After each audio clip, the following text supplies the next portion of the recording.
돌아보게 되면 하나님께서 여러 가지로 훈련을 시키셨고 특별히 사역자로 세우시기 위해서 귀한 기회들을 주셨다라는 것을 깨닫게 됩니다.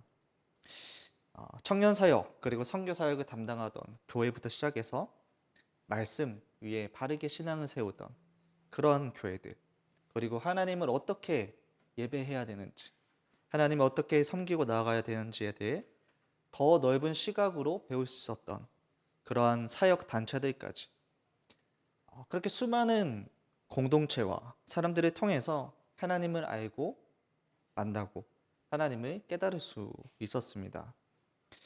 그 과정에서 좋은 사람들, 좋은 은사님들, 믿음의 선 후배들, 그리고 친구들, 동력자들까지도 만나게 되고 교제하고, 그러므로 하나님을 더욱더 알아가게 되고 신앙을 배우고 믿음이 더욱더 자라나는 그러한 귀한 은혜들이 있었습니다. 이처럼 영적 계보라는 것은 매우 중요합니다. 왜냐하면 신앙은 혼자서 할 수 있는 것이 아니기 때문입니다. 그렇기 때문에 영적 계보, 영적 라인에 바로 서는 것이 중요합니다. 이러한 영적 계보를 잘 이은 사람이 바로 오늘 본문에 나온 엘리사입니다. 엘리사는 엘리야로부터 이어지는 이 영적 라인에 섰던 사람입니다. 그는 엘리야와 같은 역사를 감당했고 도리어 더 많은 역사를 감당한 사람이었습니다. 우리는 엘리사처럼 올바른 영적 라인에 서서 영적 계보를 이어가야 합니다. 이것이 올바르게 신앙생활을 하는 아주 복되고 중요한 방법입니다. 오늘 이 본문의 말씀을 통해서 이 시대의 영적 계보를 잇는다는 것을 생각해 볼 때 크게 네 가지로 한번 보고자 합니다. 네, 첫 번째는 영적 공동체에 속하는 것입니다. 영적 공동체에 속한다는 것은 영적 라인과 계보를 잇는 굉장히 중요한 일입니다. 그래서 성도는 좋은 교회에 속하는 것이 중요합니다. 물론 때로는 하나님의 허락하심으로 힘들고 어려운 교회를 지키고 버티며 때로 섬기며 나가야 할 경우도 있습니다. 그러한 경우는 사역 때문입니다. 하지만 그러한 경우 사역을 제외하고는 하나님의 기름 부으심이 있는 공동체에 속해 있어야 합니다. 그리고 두 번째는 영적 교제 가운데 들어가는 겁니다. 영적인 사람들과 아름답게 영적인 교제를 나누는 것이 바로 영적 라인에 서는 것입니다. 물론 이것이 피곤할 수도 있고 어떤 경우에는 상처를 입을 수도 있습니다. 그러나 이런 모든 어려움을 감수하고서라도 우리는 귀한 하나님의 사람들과 영적인 교제를 나누어야만 영적 라인에 서 있을 수 있습니다. 주변에 영적으로 귀한 사람이 있다면 그와 교제하는 것입니다. 기도하는 사람, 예배하는 사람, 하나님을 그 누구보다도 갈망하고 찾고 구하는 사람입니다. 그러나 그보다 더 중요하고 좋은 것이 있다면 바로 나 자신, 우리가 그런 사람이 되는 것이고 또 그런 사람이 되어서 누군가를 찾아가는 것입니다. 그리고 세 번째는 영적 훈련을 함께 하는 것입니다. 성도는 끊임없이 훈련을 받아야 합니다. 이 훈련이야말로 영적 라인에서는 아주 중요한 도구입니다. 정말 좋은 영적 훈련이 있다면, 모임이 있다면 그곳에 있어야 합니다. 그러한 훈련을 통해서 영적 라인을 만들어 가야 합니다. 그것은 기회가 있을 때마다 해야 합니다. 나중에 하겠다고 하면 그 나중이 다시 언제 돌아올지는 모르는 것입니다. 훈련은 고되고 피곤합니다. 때로는 안 해도 된다라는 생각까지 듭니다. 훈련받지 않으면 몸은 편하고 마음은 편할 수가 있습니다. 하지만 그것은 계속해서 쌓이게 되고 영적인 나태함으로 이어지게 됩니다. 그 나태함은 우리를 영적 라인에서 서지 못하게 합니다. 이 모든 것을 이기고 영적 훈련에 참여해야 합니다. 네 번째는 영적 사역에 동참하는 겁니다. 하나님의 뜻을 이루며 하나님 나라를 세우는 사역을 함께 하는 것이 바로 영적 라인과 계보를 잇는 것입니다. 하나님은 모든 영적인 사람들을 부르시고 그들에게 사명을 주셨습니다. 그렇기 때문에 영적 라인을 만든다는 것은 그 사명에 함께 하는 것입니다. 그것이 바로 영적인 사역입니다. 그렇다면 이런 영적 라인에 서기 위해서 우리는 어떻게 해야 하는 것일까요? 앞에서도 말씀을 드렸듯이 영적인 일이기 때문에 그렇게 하기 위해서는 신앙의 결단과 헌신이 필요합니다. 그냥 가만히 있는다고 해서 이것이 저절로 되어지는 것이 아니기 때문입니다. 엘리사의 소명을 보면 그것은 곧 그의 기도라는 것을 볼 수 있습니다. 영적인 역사는 기도 외에 다른 방법으로는 일어날 수 없기 때문입니다. 물론 영적인 역사가 예배를 드리다가 일어나는 것이든 말씀을 읽다가 일어나는 것이든 생각 가운데 일어나는 것이든 또는 사람들과의 교제 가운데 일어나는 것이든 상관없이 그 모든 것은 기도라는 영역에 들어가는 것입니다. 하나님의 일들이 우리 가운데 역사하는 것은 기도밖에 없습니다. 다른 방법은 없는 것입니다. 기도가 아니고서는 일어날 수가 없는 것입니다. 그래서 엘리사의 이야기를 한마디로 이야기하면 곧 그의 기도 이야기입니다. 그리고 그렇기 때문에 우리도 엘리사와 같이 영적 라인에 서서 영적 계보를 잇기 위해서 엘리사가 했던 것과 같은 기도를 해야 합니다. 그렇다면 엘리사는 어떤 기도를 했을까요? 그는 영적 라인에 서서 영적 계보를 이어가기 위해서 어떻게 기도를 했습니까? 한번 보도록 하겠습니다. 먼저 그는 영적인 결단을 내렸습니다. 결단 없이는 결코 영적인 라인에 설 수 없습니다. 아무런 결단 없이 영적인 라인에 섰다고 할지라도 그렇게 되면 그 계보를 끝까지 아름답게 지켜나갈 수는 없습니다. 결단해야 그 자리에 서 있는 것이고 결단해야 그 자리를 지킬 수 있습니다. 열왕기상 19장을 보면 이세벨이 위협을 통해서 이세벨이 무서워서 도망갔던 엘리야가 하나님의 산 호렙에 이르러서 그곳에서 회복된 후에 다시 길을 떠나서 엘리사를 부르는 그 이야기가 기록이 되어 있습니다.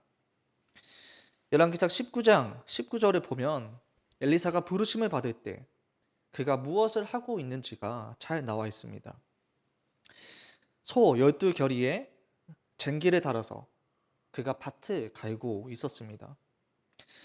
이것은 한마디로 그가 농사를 아주 잘 짓고 있었다는 것이고 사는 형편도 아주 잘 살고 있었다라는 것을 의미합니다.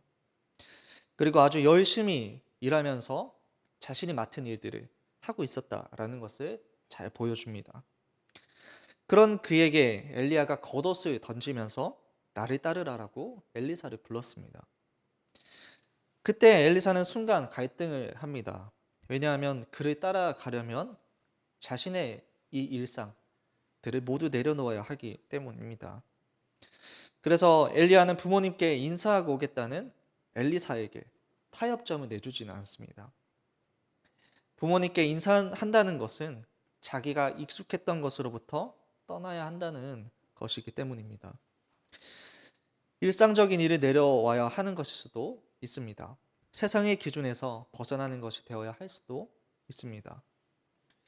무엇이 되었든 부담스러운 것입니다. 그게 바로 그가 받은 부르심이었습니다. 그때 엘리사는 어떤 행동을 하고 있습니까? 엘리사는 바로 그 자리에서 결단합니다.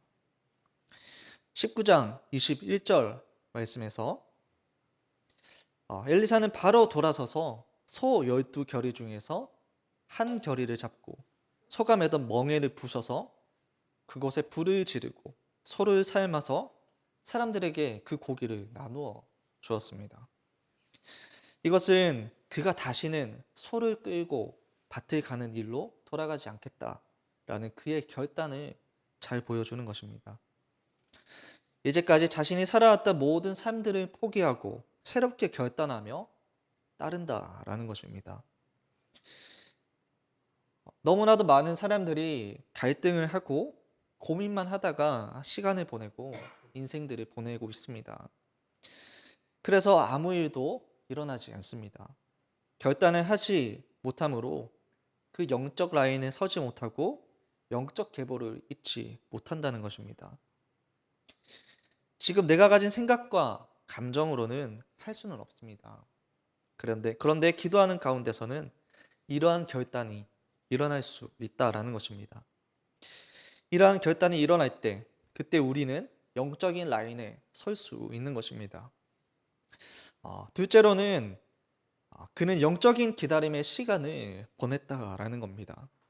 우리도 엘리사처럼 기도하면서 하나님의 역사의 때를 끈질기게 기다릴 때 영적 라인에 서고 영적 계보를 이어갈 수 있습니다. 오늘 본문 1절 말씀에 여호와께서 회오리 바람으로 엘리야를 하늘로 올리고자 하실 때에 엘리야가 엘리사와 더불어 길갈에서 나가더니 하나님께서 엘리야를 하늘로 올리려고 하실 때 길갈에서 베델로 그리고 여리고로 또 요단으로 계속 이동시키시는 것을 볼 수 있습니다. 매번 엘리야가 똑같은 말로 엘리사에게 그냥 머물라고 하고 엘리사도 똑같은 말로 엘리야를 떠나지 않겠다라고 대답을 합니다. 그때마다 엘리사는 엘리야의 곁을 떠나지 않습니다. 이것이 중요합니다. 그는 하나님의 역사가 자기에게 오는 그 순간을 집중하며 기다리고 있었다는 겁니다. 이처럼 하나님의 역사와 때를 기다린다는 것은 두 가지 의미를 가집니다. 하나는 포기하지 않는다는 것이고 또 하나는 서두르지 않는다는 겁니다. 이 두 가지 상반된 개념이 중요합니다. 엘리야가 이곳저곳 움직일 때마다 엘리사에게 너는 여기서 머물고 있어라 라는 말을 했습니다. 자기를 따라오지 말고 그 자리에 머물러 있으라는 겁니다. 하지만 엘리사는 절대로 포기하지 않습니다. 엘리사는 이렇게 그때마다 고백을 합니다. 여호와께서 살아계심과 당신의 영혼이 살아있음을 두고 맹세하노니 내가 당신을 떠나지 아니하겠나이다. 기도하는 사람은 포기하지 않습니다. 자녀를 위해서 기도하는 부모님들을 보십시오. 자녀를 결코 포기하는 법이 없습니다. 교회를 위해서 기도하는 사람도 하나님 나라를 위해 기도하는 사람도 마찬가지입니다. 그들은 절대로 포기하지 않습니다. 기도는 자기 힘을 의지하는 것이 아니라 전능하신 하나님을 의지하는 것이기 때문입니다. 엘리사는 포기하지 않는 것과 동시에 서두르지도 않습니다. 엘리야가 말을 할 때까지 먼저 말을 하는 법이 없습니다. 하나님의 때에 하나님의 역사를 이루는 일에 있어서 많은 사람들이 무너지는 것은 조급함 때문입니다. 서두르기 때문입니다. 기다림에 필요한 요소는 포기하지 않는 것과 서두르지 않음입니다. 이 두 가지가 함께 있어야 기다림이 완성이 되는데 그것이 바로 기다림의 기도입니다. 세 번째로는 엘리사는 영적 목표와 방향을 놓치지 않고 그것을 확실하게 붙들었다라는 겁니다. 우리는 순간순간 변하는 상황과 감정 속에서 하나님이 주신 영적 목표와 그 방향을 놓치지 않아야 영적 라인에 설 수 있습니다. 그래서 기도가 정말 중요한 것입니다. 9절 말씀입니다. 건너매 엘리야가 엘리사에게 이르되 나를 내게서 데려감을 당하기 전에 내가 내게 어떻게 할지를 구하라. 엘리사가 이르되 당신의 성령이 하시는 역사가 갑절이나 내게 있게 하소서 하는지라. 네. 엘리야가 엘리사에게 처음 겉옷을 던졌을 때의 이야기와 방금 보았던 9절 말씀은 서로 일맥상통합니다. 둘 다 영적인 장자권을 의미하는 것입니다. 이스라엘의 역사를 보면 장자에게는 다른 형제들보다 2배의 재산을 주었습니다. 그리고 장자의 상징으로 옷도 주었습니다. 이러한 의미로 볼 때 엘리야가 처음 엘리사를 부르면서 겉옷을 던져 준 것은 그에게 영적 장자권을 준다라는 의미입니다. 그때부터 엘리사의 마음에는 이것이 하나님이 주신 목표로 자리 잡게 되었고, 이것을 잊어버리지 않고 있다가 마지막 순간에 엘리야가 무엇을 원하느냐라고 물었을 때에 당신의 성령이 하시는 역사가 갑절이라 내게 있게 하소서라고 요청을 한 것입니다. 그러니까 이전에 겉옷을 던지며 약속을 했던 그 영적인 장자권을 이제 달라고 요청을 하면서 장자이니까 2배로 달라고 하는 것입니다. 이것은 엘리사의 욕심이 아니라 하나님께서 주신 약속을 잊지 않고 그가 붙잡은 것입니다. 사실 우리 대부분은 준비가 잘 안 되어 있습니다. 만약 오늘 당장 하나님이 눈앞에 나타나셔서 소원을 말해보라고 하시면 그것에 분명하게 대답할 수 있는 사람은 의외로 적을 겁니다. 또 자기가 무엇을 하기 위해서 하나님에게 부르심을 받았는지, 어떻게 사는 것이 하나님께서 원하시는 삶인지에 대해서 분명한 그림을 가지고 사는 사람도 많지 않을 것입니다. 그러나 엘리사는 그렇게 정신없이 엘리야를 쫓아다니면서도 받은 약속을 놓치지 않았습니다. 그것을 결코 잊어버리지 않았습니다. 그가 어떻게 그럴 수 있었을까요?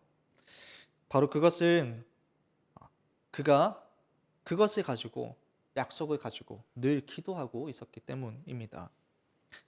항상 그것을 기도하고 있으니까 결정적인 순간에 그는 즉시 대답을 할 수 있었습니다. 이렇듯 평소에 기도하는 자만이 하나님의 질문 앞에 대답을 할 수 있습니다. 넷째로는 그의 기도는 영적인 실행에 옮기는 기도였다라는 겁니다. 영적 능력을 가지고 실제로 행동하며 나아가는 것이 곧 올바른 영적 라인에 서는 것입니다. 놀랍게도 기도의 결론은 행동입니다. 본문의 10절 말씀입니다. 이르되 네가 어려운 일을 구하는도다. 그러나 나를 내게서 데려가시는 것을 내가 보면 그 일이 내게 이루어지려니와 그렇지 아니하면 이루어지지 아니하리라 하고. 아멘. 이전에는 계속 엘리사를 보며 따라오지 말라라고 했는데 이제는 기도한 것이 이루어지기 원한다면 따라오라는 것입니다. 기도했다면 기도한 대로 행동해야 한다는 겁니다. 엘리야를 따라가서 그가 승천하는 것을 보면 기도하는 것이 이루어지고, 그렇지 않으면 기도한 것을 받을 수 없다는 것입니다. 그렇게 엘리사가 엘리야를 따라가는 그 도중에 갑자기 엘리야가 승천을 하게 됩니다. 그 말씀이 11절과 12절 말씀에 나와 있습니다. 11절과 12절 말씀을 한번 같이 읽어보도록 하겠습니다. 11절과 12절 말씀입니다. 시작. 두 사람이 길을 가며 말하더니 불수레와 불말들이 두 사람을 갈라놓고 엘리야가 회오리 바람으로 하늘을 올라가더라. 엘리사가 보고 소리 지르되 내 아버지여 내 아버지여 이스라엘의 병거와 그 마병이여 하더니 다시 보이지 아니하는지라. 이에 엘리사가 자기의 옷을 잡아 둘로 찢고.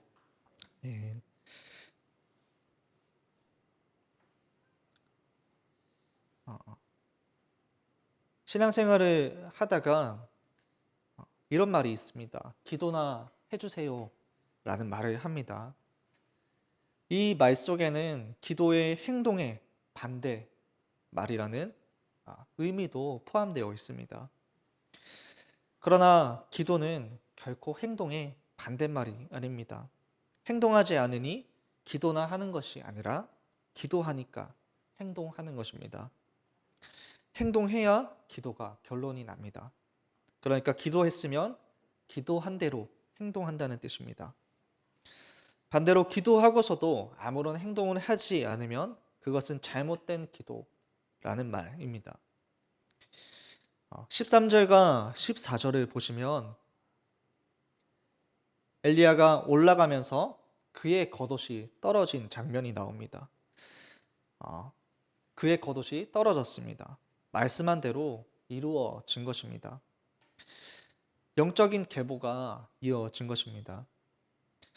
하지만 아직 진짜 영적 라인에 선 것은 아닙니다. 거기까지 기도하면서 그가 왔지만 중요한 것은 엘리야의 겉옷을 받아서 엘리야가 했던 것처럼 그것을 가지고 요단강을 치면서 똑같이 외쳐야 했습니다. 엘리사는 14절에서 엘리야의 하나님 여호와는 어디 계시나이까? 라고 하면서 외쳤습니다. 이것은 무슨 말입니까? 그가 바라보고 생각하고 훈련받았던 영적인 이야기들이 삶 가운데 실제로 기도하면서 행동을 해봐야 진짜가 된다라는 뜻입니다. 그가 그렇게 외치며 물을 치게 되자 물이 갈라지게 됩니다. 그가 그 길을 건너는 순간 그는 진짜 영적 계보에, 영적 라인에 온전히 서게 되었습니다. 많은 사람들이 가진 신앙의 문제가 무엇입니까? 기도는 하지만 기도한 대로 행동하지 않는다는 사실입니다. 그렇다 보면 기도는 무의미한 것이 되어버립니다. 정말 기도가 살아계신 하나님 앞에 드리는 영적인 역사라면 기도한 대로 행동해야 합니다. 그래야 기도는 완성이 됩니다. 특별히 영적 라인에 서서 영적 계보를 잇기 위해서는 기도한 대로 행해야 하는 것입니다. 혹시 병든 사람이 있습니까? 그때 손을 얹어 기도하시길 바랍니다. 혹시 어떤 문제가 생겼습니까? 성경에 나오는 대로 하나님이 말씀하시는 대로 금식하며 엎드려 기도하시기를 바랍니다. 어떤 악한 세력과 더러운 것을 보게 되면 두려워하지 말고 말씀에 기록된 대로 담대히 선포해 보시기를 바랍니다. 기도하고 의심하지 말고 행하여 보시기를 바랍니다. 역사는 기도한 후 믿음의 행함을 통해서 일어나게 되는 것입니다. 엘리사의 부르심 이야기는 그의 행함에서 클라이맥스를 이루고 있습니다. 우리 삶의 클라이맥스 또한 기도 후에 행함에 있는 것입니다. 기도했다면 행동하는 겁니다. 그렇게 기도하고 기도한 대로 행함으로 올바른 영적 라인에 서서 영적 계보를 이어가는 믿음의 성도들이 다 되시기를 주님의 이름으로 축복합니다. 우리 기도하기에 앞서서 우리 찬양 한 곡하고 우리 간단하게 기도하도록